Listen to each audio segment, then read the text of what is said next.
Di depan saya persis ada model terbaru dari jajaran ponsel flagship Samsung yang sudah terlalu banyak.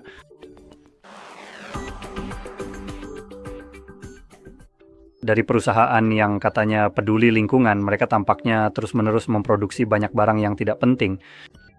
Entah kenapa mainan ini adalah flagship keempat dalam jajaran tersebut. Hanya saja ponsel ini tidak dirilis bersamaan dengan S25 atau S25 Ultra, karena mereka butuh sedikit waktu lebih lama untuk memasak barang ini.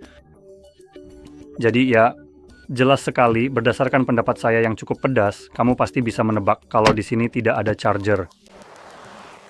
Dan alasan saya menekankan hal itu adalah karena seperti yang saya bilang, perusahaan yang mengaku peduli lingkungan ini justru tampaknya mencemari lingkungan dengan jumlah ponsel yang sangat banyak dan tidak masuk akal. Jadi mereka hanya punya 4 flagship, kurasa, bukannya 1 aja.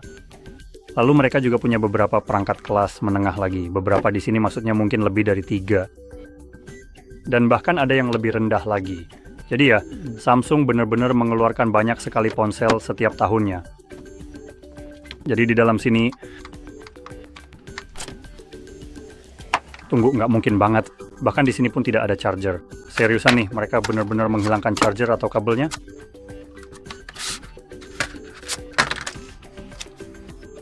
Oh, ternyata ada. Sempat terpikir kalau mereka bahkan tidak menyertakan kabel dengan ponselnya, tapi akhirnya ternyata ada satu. Mereka belum menghilangkan itu, setidaknya untuk saat ini. Ngomong-ngomong, setelah dilepas, kita punya ponsel yang sangat tipis ini, yang bahkan bisa kamu gunakan sebagai pengganjal untuk membongkar kunci atau semacamnya. Ayo dong, cepet-cepet nyalakan. Nah, akhirnya, jadi aku memang punya S25 di sini sebagai ponsel utama, dan kamu bisa sedikit melihat perbedaannya. Dari segi ketebalan, ini jauh lebih tipis dibandingkan S25. Sedangkan dari segi berat, rasanya justru yang ini lebih berat. Mungkin karena aku memasang tempered glass di sini. Tapi ya, ini memang ponsel yang sangat kecil dan ringan. Dari segi bezel, sepertinya masih sebanding dengan bezel Samsung yang sangat tipis. Dan ponsel ini akan sangat keren. Layar 6,7 inci, resolusi 1440x 3120 pixel, layar LTPO AMOLED, refresh rate 120 Hz, HDR10 Plus bersertifikat, rasio layar ke bodi 92,1%, dan 513 pixel per inci, dilindungi di sudutnya dengan Gorilla Glass Ceramic 2. Ya, itu memang penjelasan yang cukup panjang, dan pada dasarnya secara umum ini apa yang sudah kita miliki di lini S25, jadi sepertinya tidak ada perbedaan yang signifikan. Izinkan saya membandingkan ini secara singkat dengan S25 Plus. Dari segi ukuran, saya rasa ini, saya pikir ukurannya sama, bukan? Ya, ukuran sama, layar sama, meskipun layarnya ternyata memiliki rasio layar ke bodi 99,8% dibandingkan dengan 92%. 0,1 yang dimiliki oleh yang ini. Jadi tampaknya yang satu ini bahkan memiliki bezel yang lebih tipis daripada versi Plus. Apakah kamu akan menyadari perbedaan beberapa desimal persen itu? Mungkin tidak. Hal yang pasti akan kamu perhatikan adalah ketebalan ponselnya. Saya juga ingin menyoroti bahwa dari segi desain di sini, kita punya tonjolan kamera yang benar-benar besar jika melihat ketebalan ponsel secara keseluruhan. Ini sebenarnya mungkin setebal ponselnya sendiri. Samsung telah melakukan trik yang cukup rapi untuk menyembunyikannya. Jadi ada 2 tingkat di bagian ini. Jadi ada tonjolan pertama di sini yang sudah cukup signifikan. Lalu ada satu lagi di sini yang bahkan lebih besar. Jadi inilah kamera yang sebenarnya di sini. Kita bandingkan dengan S25. Cukup letakkan saja berdampingan.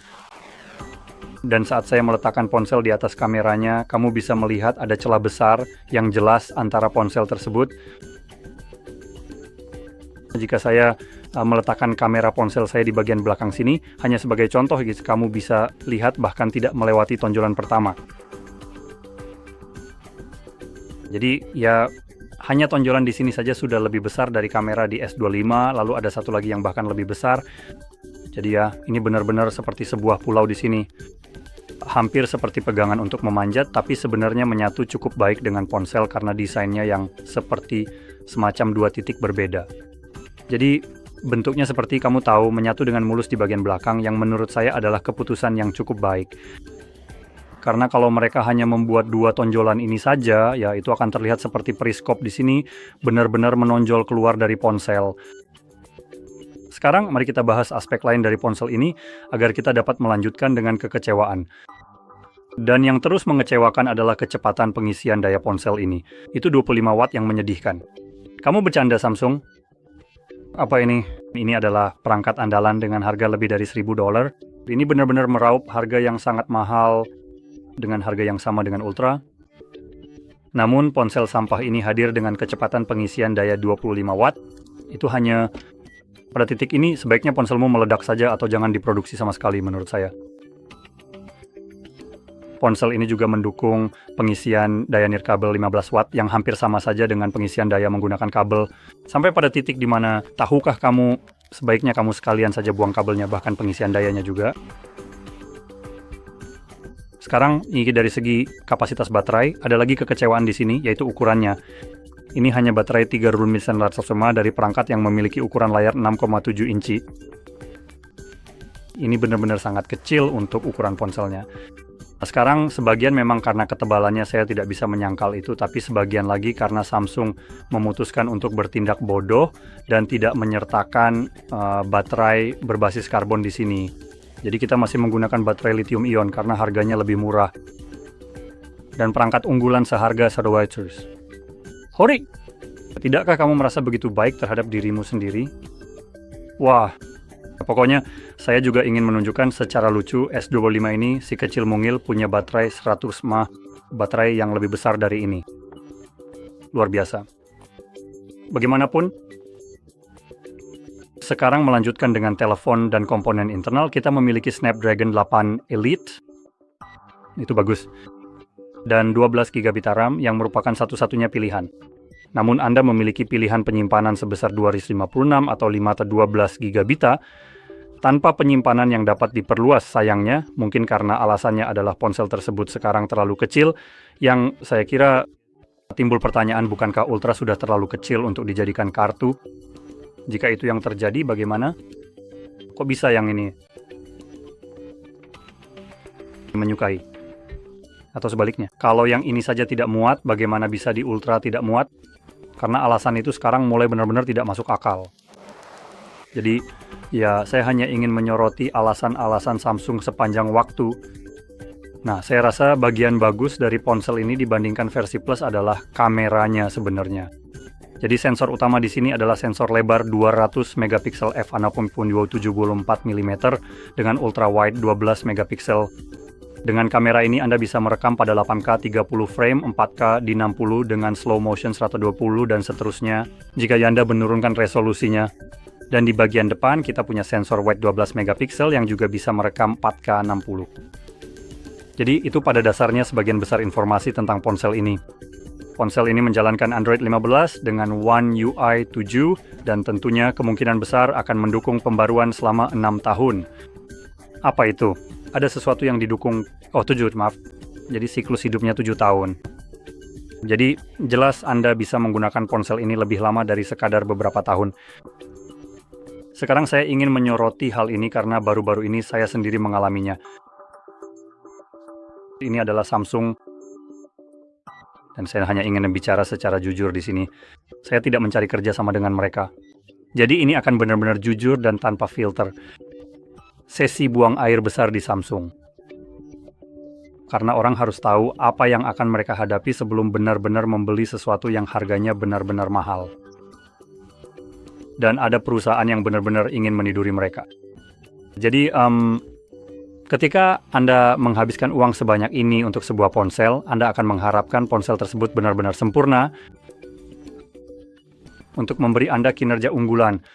Tapi coba tebak perusahaan mana yang menjadi tersangka utama yang pada dasarnya mengacak pelanggan mereka setelah pembelian. Jika Anda berpikir Samsung, Anda benar. Dan salah satu contoh utamanya adalah seperti TV mereka yang diperbarui dengan pembaruan baru yang seharusnya meningkatkan kualitas tapi justru menurunkan performa perangkat. Jadi Anda jadi lebih terdorong untuk membeli yang baru.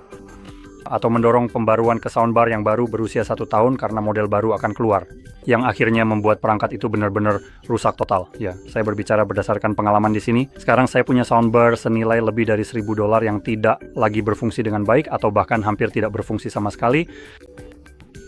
Dan ketika Anda juga menghabiskan uang sebanyak ini, Anda harus menyadari adanya persaingan. Ini adalah persaingan. Ini adalah ZTE Red Magic 10 Air. Sekarang ponsel ini memang tidak akan setipis ponsel seperti Samsung, tapi saya hanya ingin memberikan perspektif tentang perangkat lain dan nilai dari komponen-komponennya. Jadi ini pada dasarnya adalah ponsel gaming. Saya ingin menekankan hal ini, tapi ZTE juga punya model lain, misalnya seperti Z7 Ultra yang ukurannya kurang lebih sama dan layarnya juga mirip. Sebenarnya Z10 Ultra lebih banyak ruang layar ke bodi. Yang ini sedikit lebih kecil. Dan Anda mungkin melihat bahwa tidak ada kamera karena berada di bawah layar. Karena ZTE tidak ada stoknya pada tahun 2015 seperti Samsung.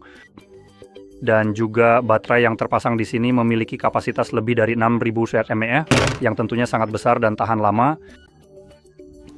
Sementara ketebalan ponsel adalah tentang sedikit lebih mahal dari Samsung saya yang biasa S25. Saya tidak ingat persis apakah 6.000 atau bahkan lebih. Z70 Ultra yang merupakan ponsel berbasis kamera dengan sensor yang jauh lebih besar daripada yang kita miliki di sini. Dalam hal seberapa banyak cahaya yang bisa masuk, harganya kurang dari setengah dari harga ponsel ini. Dan pada dasarnya akan memberikan Anda pengisian daya 100 watt atau 80 watt, salah satu dari dua itu, dan baterai sekitar 7000 mAh. Dan kameranya jelas mengambil foto malam yang lebih baik daripada yang ditawarkan Samsung. Dan secara umum sebagai perbandingan bahkan dengan yang ini, mengingat ini adalah flagship, mungkin varian terendah, saya tidak peduli, ini tetap flagship. Ini diberi label S, artinya ini adalah ponsel kelas atas yang justru memiliki kamera yang lebih buruk dibandingkan misalnya model kelas atas lain dari seri yang sama. Jika hal ini terasa membingungkan bagi Anda, memang begitulah kenyataannya.